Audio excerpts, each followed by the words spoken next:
तालीमात मुस्तफा उठा कर देख लो, औलिया इकराम की जिंदगी की तारीख उठा कर देख लो। आपके इसी बस्ती के अंदर सज्जद मसरूर मियाँ भी आते हैं। ए मुसलमानों, सज्जद मसरूर मियाँ के दुलारे, हकीकत में उनकी बारगाह में जाकर उनसे भी पूछ लेना कि हिंदुस्तान की जमीन पर जितने भी औलिया इकराम तशरीफ लाए, इन औलिया इकराम के मज़ार अक़दस के बगल में अल्लाह के घरों की तामीर क्यों कराई गई है। चाहे अभी मेरे मालदा की जमीन की तारीख उठा लो, अभी मैं जब मालदा की जमीन पर आया था ना, तो हलाउल हक पंडवी रहमतुल्लाहि तआला अलैह के पीरो मुर्शिद की बारगाह में गया, वहां भी मज़ार अक़दस से सटी हुई मस्जिद को देखा। आप आला हजरत अजीमुल बरकत की मज़ार पर चले जाए, बरेली की मुकद्दस जमीन पर मज़ार से सटी हुई मस्जिद को पाओगे। मखदूम अशरफ सिमनानी की चौचा चले जाओ, मज़ार से एकदम मुसलमानों सटी हुई मस्जिद को पाओगे। आप देवा शरीफ वाली से पाक की बारगाह में चले जाओ, मज़ार से सटी हुई मस्जिद को पाओगे। आप बहराई शरीफ की जमीन पर सज्जदे सालार मसूद गाजी के बाजार पर चले जाओ, मज़ार से सटी हुई मस्जिद को पाओगे। मखदूम बिहारी की मज़ार पर चले जाओ, मज़ार से सटी हुई मस्जिद की तामीर पाओगे। हाजी अली रहमतुल्लाहि तआला अलैह की बारगाह में चले जाओ, मज़ार से सटी हुई मस्जिद को पाओगे। ए मुसलमानों, इन औलिया किराम के मज़ारों के बगल में आखिर मस्जिदों की तामीर क्यों कराई गई? तो उम्मत मुस्लिमा को पैगाम देने के लिए मुसलमान कौन, अगर इन औलिया की बारगाह से तुझे फैजान देना है, इन औलिया की बारगाह से अगर कुछ मुराद पूरी करवाना है, तो मज़ार में पाक में जा, पहले रब की बारगाह में सजदा कर, अल्लाह की इबादत करके इन बुजुर्गों की बारगाह में हाजिरी दे। जब सजदा करके हाजिरी देगा तो अब तुम्हारा का बताना, इन बुजुर्गों की सदके उठेल में तेरे घर में रहमत और बरकत की बरसात।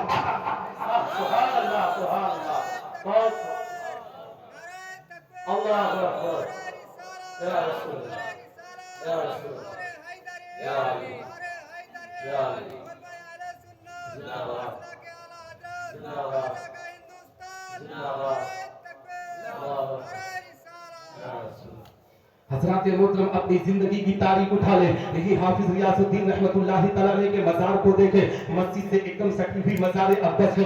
आखिर इन मज़ारों से क्या पैगाम मिलता है? सिर्फ चादर चलाने से कुछ हासिल नहीं होने वाला है। इन बुजुर्गान दीन के ए मुसलमानों पैगाम पर अमल करोगे तब रब्बे कायनात तुम्हारे घर में रहमत और बरकत की बरसात अता करेगा। हकीकत में मुसलमानों, सज्जद मसूद मियां जब आपके यहाँ आएंगे तो आपने देखा होगा कि उनकी जिंदगी की भी तारीख को उठाकर देखा होगा कि किस तरीके से अल्लाह की इबादत करते हैं, कुरान की तिलावत, नमाज की पाबंदी, और भाई भाई में इत्तफाक का पैगाम देते हैं। उनका पैगाम मैंने देखा, मैंने लोगों के जरिए सुना कि हकीकत में मुसलमानों दो लोगों में कभी हकीकत में झगड़ा कराने की कोशिश नहीं करते हैं, दो लोगों में इत्तफाक और इत्तेहाद का पैगाम देने की कोशिश करते हैं। और एक पीर के अंदर यही क्वालिटी होना चाहिए। दुनिया का पीर वही सच्चा पीर है जो भाइयों में इख्तिलाफ ना कराकर भाइयों के झगड़ों को हकीकत में सुलझाकर उन्हें एक प्लेटफॉर्म पर लाने की कोशिश करे। और मैं आपको बताऊं मुसलमानों, आज हालात कितने बदतर है, माशा किस तरीके से गंदगी के माहौल में है।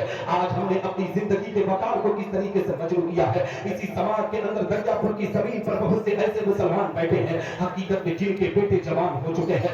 अपने बेटों की तरबियत पर ध्यान देने की कोशिश करो। इन नौजवानों को हकीकत में दीन इस्लाम की तबलीग की तरफ लाने की कोशिश करो।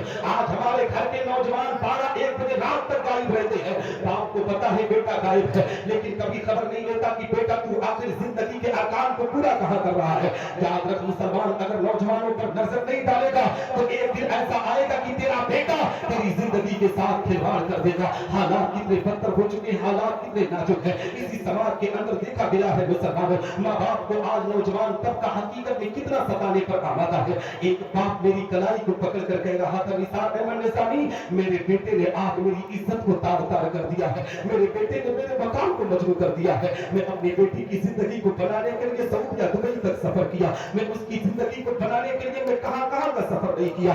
याद रख मुसलमान नौजवान सुन, आज तेरा बाप है जो तुझे जिंदगी की सुकून देने के लिए कहां कहां का सफर करता है। वो भी चाहता तो इसी दरियापुर की जमीन पर रहकर तुझे 2 वक्त का खाना खिला सकता था, मगर उस बाप की सोच ये थी कि मेरा बेटा एजुकेशन में तरक्की करे, मेरा बेटा इंजीनियर, डॉक्टर, आलिम दीन बनकर दीन इस्लाम की तबलीग को अंजाम दे। लेकिन ये बेटा अगर किसी तरीके से पढ़ाई भी कर लेता है ना, तो बाप को लात मार कर घर से बाहर निकालने पर आमादा होता है, माँ की ममता के साथ खिलवाड़ करने पर आमादा होता है। बहुत से माँ बाप बाप को देखा गया कि बुढ़ापे की मंजिल में जाकर अपने बेटों की हरकतों के देखकर आंखों में आंसुओं के कतरात को लाते हैं। इन्हीं नौजवानों को देखा गया कि बाप को कभी ए मुसलमानों बाप को टच करने पर आमादा अपने आप में बाप को गालियां देंगे, बाप की कालर पर हाथ डालेंगे, और जब मज़ारों पर हाजिरी देने की बात होना तो इसी मालदा से सफर करके कभी किचौचा का सफर करेंगे, कभी अजमेर का सफर करेंगे। तो मुसलमान औलियाए किराम की बारगाह में जाने से पहले अपने माँ बाप को राजी करने की कोशिश कर।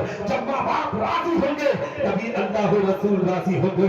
अगर माँ बाप नाराज हो गए ना, कितनी भी चौखटों का चक्कर लगा ले, ये चौखटे काम आने वाली नहीं है। जब तक माँ बाप राजी नहीं होंगे तब तक अल्लाह रसूल औलियाए किराम राजी नहीं हो सकते हैं। माँ बाप की कदर करो, माँ बाप की इज्जत करो, माँ बाप को ए मुसलमानों सुकून की जिंदगी देने की कोशिश करो, इसलिए कि तुम्हें खबर नहीं है, तुम्हें पता नहीं है, तेरा बाप तेरी जिंदगी का सुकून देने के लिए अपनी जिंदगी की कुर्बानी देने के लिए तैयार होता है। एक बाप ही होता है तो जो दो मंजिला हकीकत में मकान पर चढ़कर 10-10 ईंटें सर पर रखकर चलाने पर आमादा होता है। खेत में पानी चलाने की बात हो तो धूप